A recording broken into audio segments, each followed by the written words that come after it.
across the country, coming to listen to international speakers, people who are part of the struggle. How do we fight back against the far right and Tommy Robinson? How do we fight for a free Palestine and climate justice, just having recorded the hottest day in May on record? Well, this is the place to be. There's cultural events, live music, hundreds of sessions. You need to book your ticket for Marxism 2026 today. Have you seen...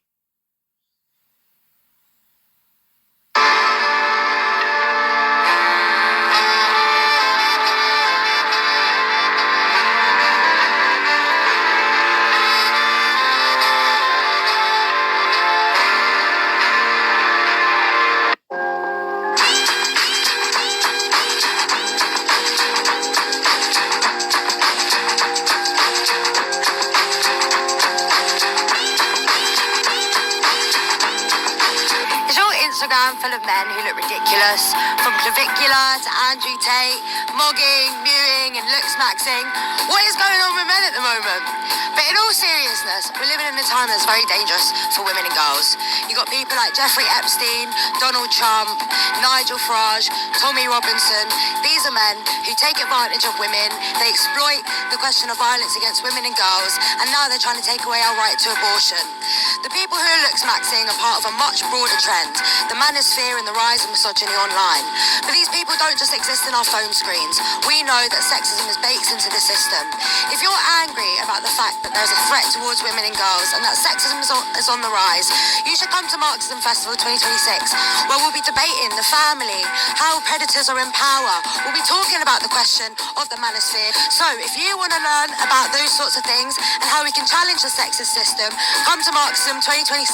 Tickets are on sale now. If you miss out, you'll be the one climaxing. Is it inevitable that fascism's on the rise? Sometimes it can feel like that. Trump, Farage, Tommy Robinson, I'm here to tell you that we can stop them. And part of the way we do that is debating how we fight back. On the 2nd to the 5th of July, at Britain's biggest left-wing festival, thousands of people, including anti-fascists from across Europe and the people who have been organising the protests here, we're coming together to debate how we fight the far right and how we fight for a better world. Be part of it, book your ticket, get your anti-fascist t-shirt on, make sure you're there. Is this the worst that racism has ever been in the UK today? From the rise of Reform UK and Restore to institutional racism of the police. Join us at Marxism 2026 where we'll be debating how we fight racism here in Britain and internationally.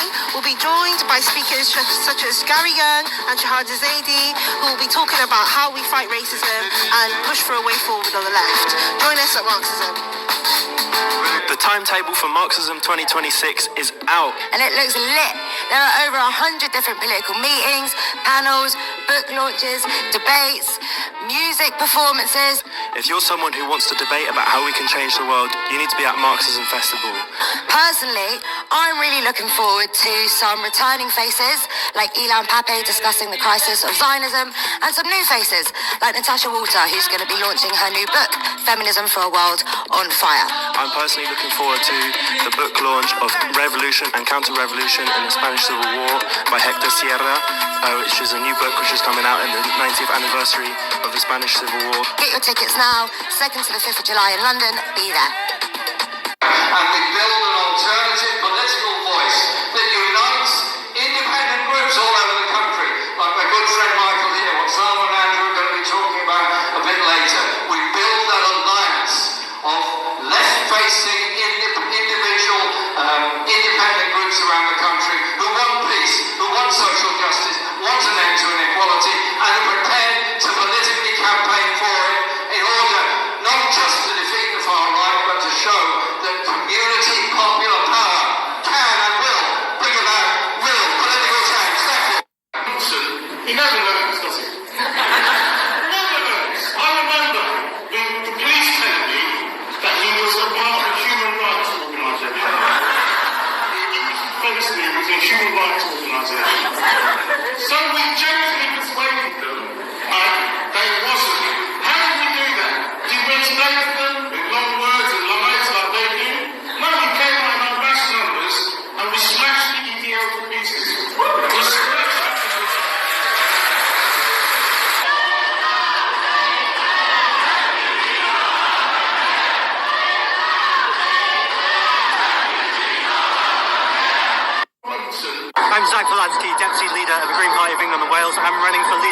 I'm going to be speaking at the Marxism Festival 2025. My session is entitled Climate Justice is a Class Issue. Ultimately, there's no environmental justice without racial, social and economic justice. We need to be joining these dots. Come to the conference. Timetable is out. Tickets still available, but they're going fast.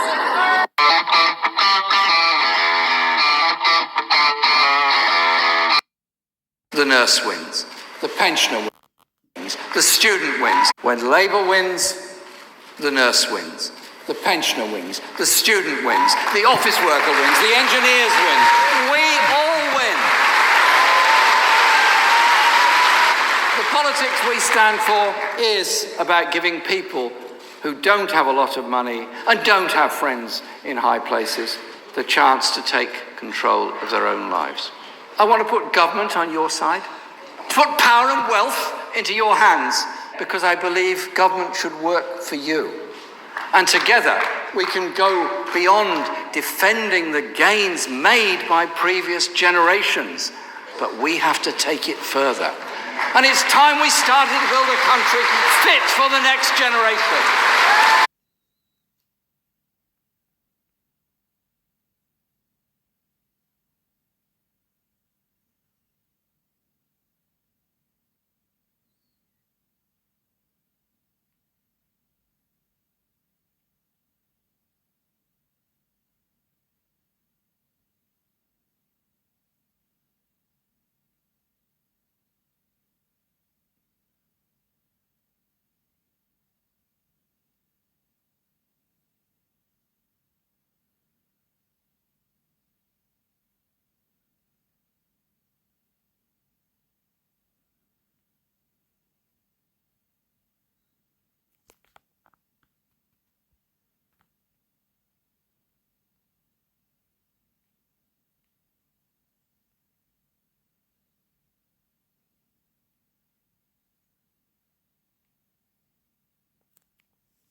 Is your Instagram full of men who look ridiculous? From clavicular to Andrew Tate, mogging, mewing and looks maxing. What is going on with men at the moment? But in all seriousness, we're living in a time that's very dangerous for women and girls. You've got people like Jeffrey Epstein, Donald Trump, Nigel Farage, Tommy Robinson. These are men who take advantage of women. They exploit the question of violence against women and girls, and now they're trying to take away our right to abortion.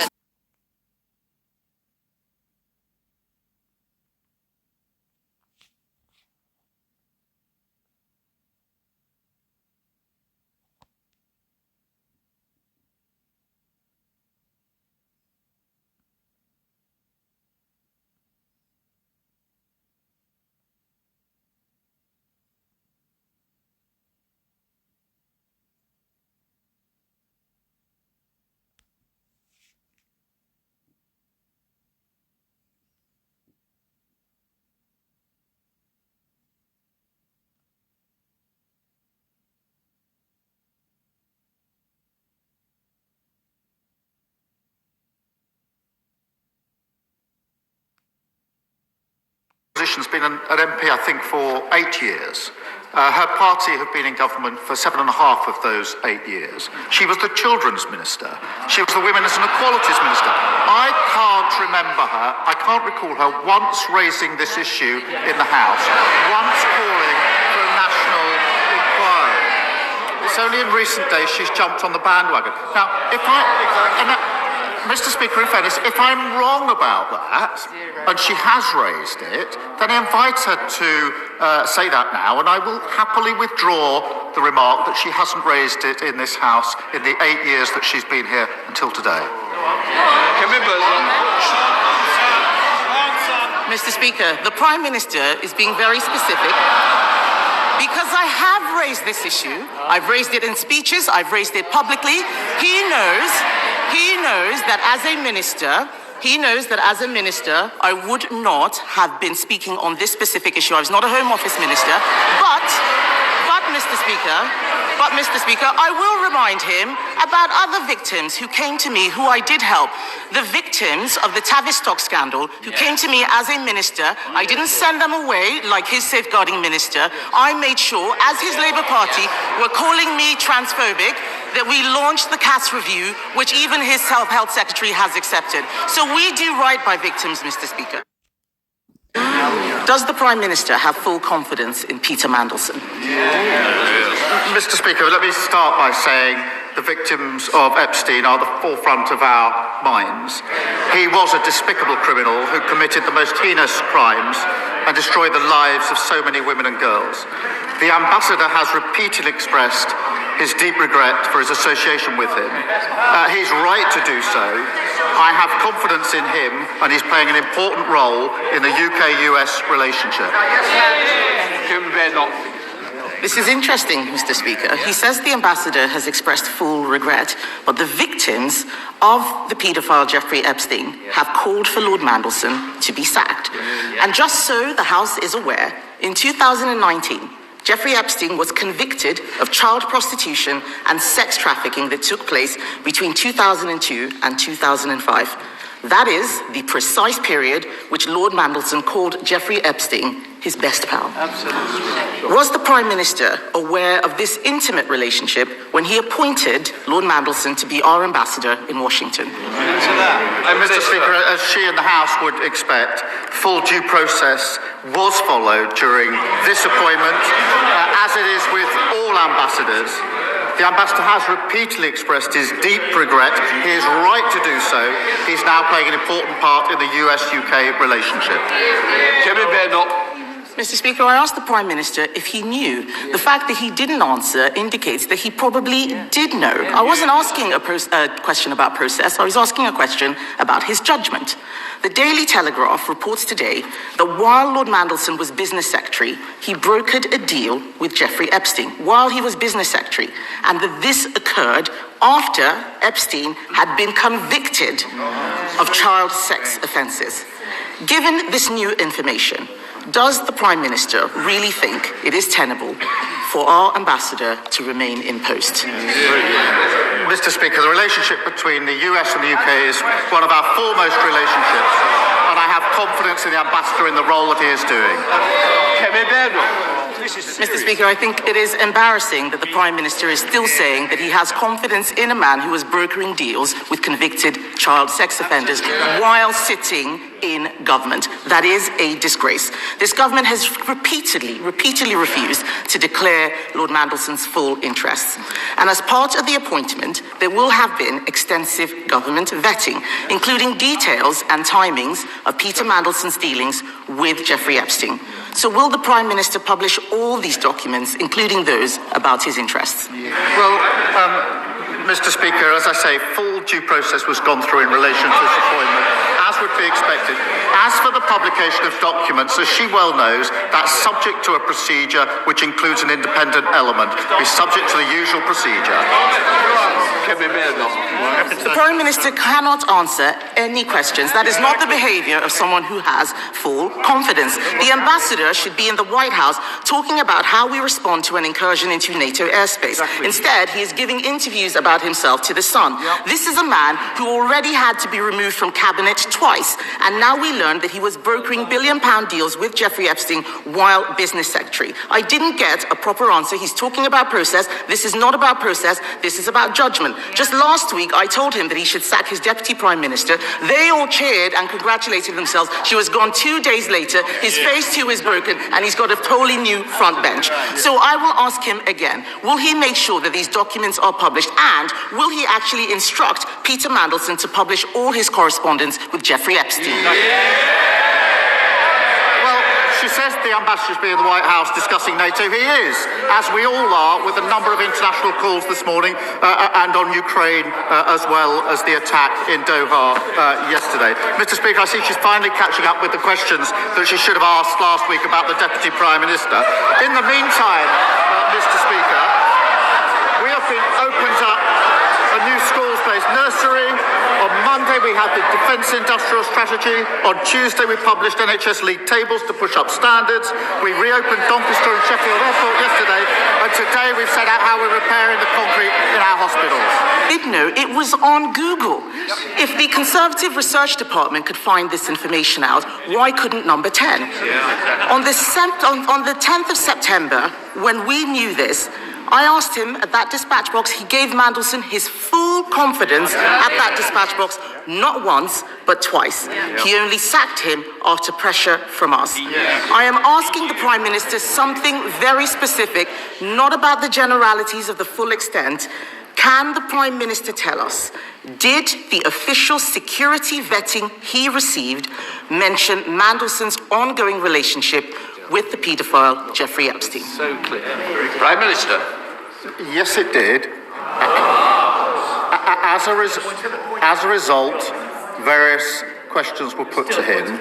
I intend to disclose to this House all of the national security, prejudice to international relations on one side. I want to make sure this House sees the full documentation, so it will see for itself the extent to which time and time again Mandelson completely misrepresented the extent of his relationship with Epstein and lied throughout the process, including in response to the due diligence.